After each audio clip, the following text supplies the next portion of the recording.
Have you turned the kitchen faucet on or the bathroom faucet on and the water seems to just spew out very heavily, and you put your hand underneath the water from the kitchen sink or the bathroom sink and it just seems to be exorbitantly high? And for instance, you can stick your hand under it. Well, there's some people in the plumbing industry that can actually go out to the faucet, turn the faucet on, and put their hand underneath the water without a gauge on it, and to assess and kind of get a ballpark or a baseline on what the pressure may be in a generalized fashion, not a specific fashion. However, one may wonder, well, this pressure seems extremely high, and they wonder if perhaps if the water pressure being high, if this is going to have any adverse effects. Well, that's all relative. Number one, it could be relative to the type of pipes your house is plumbed with, what year your house was plumbed with, etc. So there's copper, CPVC, galvanized, etc. Galvanized seems to be able to hold the pressure pretty stoutly for years, but the transition went from galvanized perhaps to copper. And if somebody knows before galvanized what the copper pipes were before galvanized the water pipes, if they would add this to the comments. And basically they and then at this particular point, one may wonder, okay, well, if the water pressure is high, will it do any damage? It depends on the age of the pipes. It depends on there are variables out there. For instance, how hard the water is. If the copper pipes have a lot of greenish color on the copper pipes, one may be susceptible to for it to break. If it's CPVC pipe, if it has some age on it, it could be the integrity of the pipe may be compromised if the water pressure is extremely too high. So, notwithstanding, one may ask, well, how do I know what my water pressure is for my house, and can I adjust the water pressure, and is there things to do? And basically then the question is, if the street pressure, you may not be able to do anything with the street pressure. However, if the pressure is high and coming into the house, and then if the pressure is high, one perhaps could put a pressure reducing valve and get the pressure, the optimum pressure may be somewhere between the range of, say, 65 to 75 psi would be a good water pressure. So to know what your water pressure is, get you a little gadget like this. This will tell you what your water pressure is, and then you can screw it onto your hose pipe. So simply just screw it on here. Here's the faucet. So leave the faucet on and go inside and make sure everything is turned off in the house.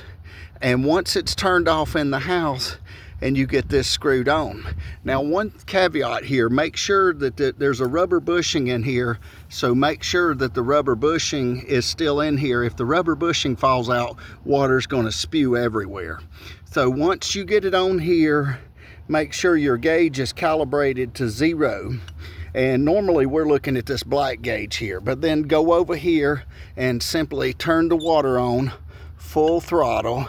And we're simply turning the water on here, full throttle. And then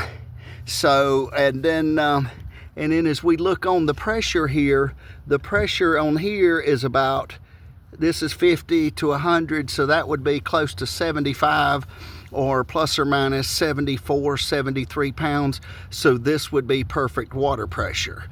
Now, in this particular case, there's no pressure reducing valve, so it's not needed. So this determines, so if the pressure is somewhere over, say, 80 pounds to 100 pounds over here, one may need to add a pressure reducing valve to their house. So if the pressure is in here and you don't have a pressure reducing valve between 65 and 75 psi, you should be fine. But if one gets over 80 to 100 pounds, you may need to call your plumber or handyman or whoever to install you a pressure reducing valve, and in order to lower the water pressure. And then once the water pressure is lowered, then you can adjust it in the range between, I think the pressure reducing valve, many of them go from 25 to 75, but about 65 to 75 psi. This particular one here has no pressure reducing valve, but the water pressure is at about 74 to 75, so it doesn't need one. Now, if this needle here were up or near the 100 mark or over, you would need this. Otherwise, you would compromise the integrity of perhaps your hot water heater, your kitchen faucet. Then if you had old galvanized pipes, you're susceptible to blowing rust through the pipes and then getting some discoloration through your faucets, etc. So basically, say hypothetically, if we turn this off, okay, we turn this off and then the pressure begins to drop, okay, slowly begins to drop here as one note. And we're looking at the black needle here, not the red needle, so just ignore the red for this particular case. And then okay, so we're dropping it down, and once we get down to around 0 here, somewhere thereabouts, okay, everything's off in the house. So we've screwed this on. Make sure this rubber bushing does not fall out. If this rubber bushing, you cannot see it here, it's in here, and it stops the leak. So now we'll go over here and we'll turn the water counterclockwise. We're turning the water counterclockwise. Everything in the house is off.